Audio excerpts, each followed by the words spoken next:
So far, it's shaped up to be a rather disappointing month for Armored Core fans, with no new Armored Core 6 news coming from Anime Expo, and basically nothing at all with regards to the anniversary of Armored Core 1, though we did expect some sort of news or at least maybe some official tweets acknowledging the anniversary. We really didn't get anything. But finally, there is a light at the end of the tunnel, and we have news on when there's news? On July 20th, Bandai Namco will be at San Diego Comic-Con, and while they're bringing a lot of games with them, there will be a spot for Armored Core 6.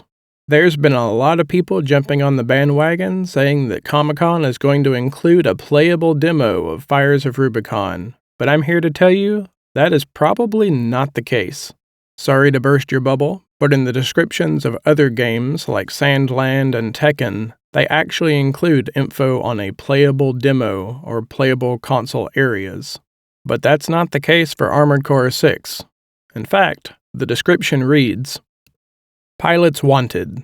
The battle over Rubicon 3 and its valuable resource coral is in need of capable pilot recruits. In this exciting experiential activation for the upcoming action game from Software Inc., prospective pilots will be able to test their reflexes with a series of challenges and pose with a life-size Armored Core mech." And that's it. No mention of an actual demo, just what they're calling exciting experiential activation. Now, what does that mean? I have no clue.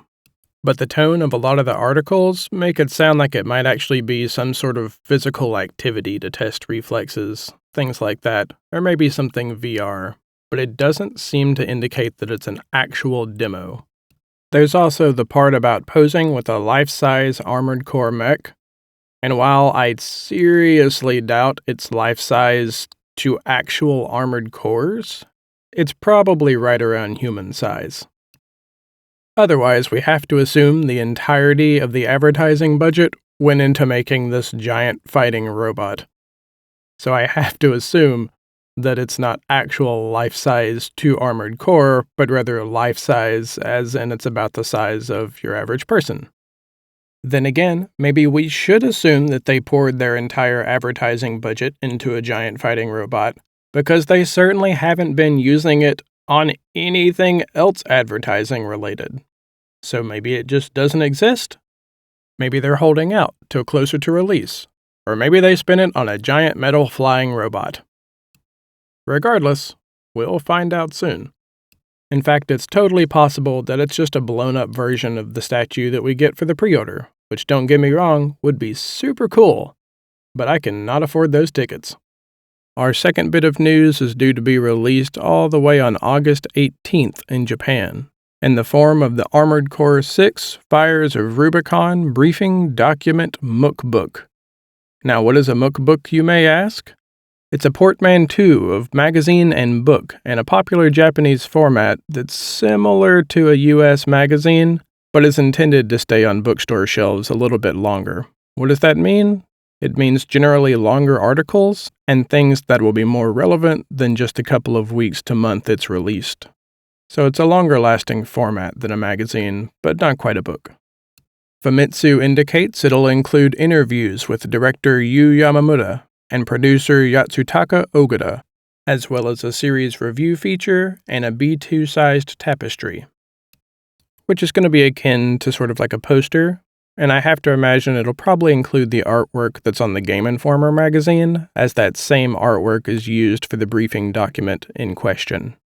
And of course, this mookbook releases only about a week out from the actual game release date, so I don't expect it'll include too much new info in the way of gameplay. Hopefully we'll know a little bit more before then, but I do expect it'll have some interesting information in those interviews.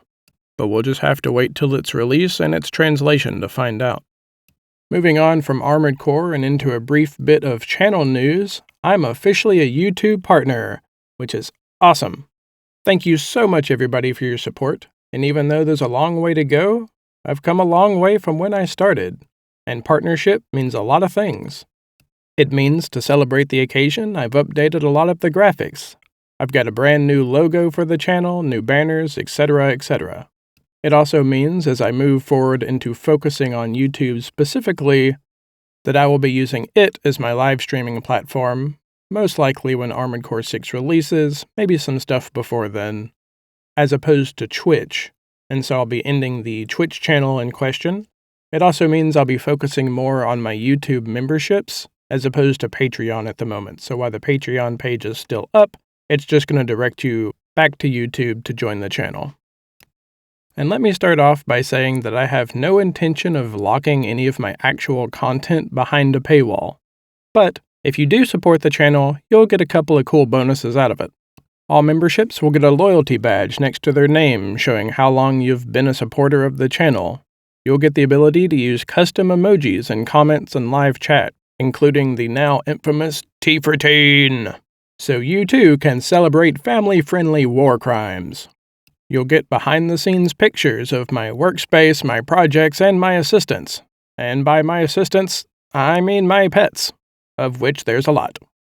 You can get a unique role and color in the Discord server. You can get monthly postcards featuring a unique design by me mailed to you. You can even get listed in the video descriptions as a supporter, and even a custom voiced line by me. Use it for your videos or a ringtone or whatever. And of course, especially once the game releases, these bonuses will just expand and change depending on what that involves, especially if there's any sort of multiplayer or tournament scene. Regardless, know that it's entirely optional. I really appreciate your support, and it allows me to keep going with the channel and spend even more time and effort into it. And remember, even if you can't support the channel financially, what you can do for free is like, subscribe, and comment on the videos. All the engagement is great, and besides, I just like hearing from you all. I look forward to being around a long time with the most non-toxic and informative Armored Core channel on YouTube, with tons of multiplayer content to come with Armored Core 6. There's also some bonus stuff involving models and Gunpla, maybe a few other games that you'll see, though the primary focus will remain Armored Core. So once again, big milestones, and thank you so much for all your support. Until next time.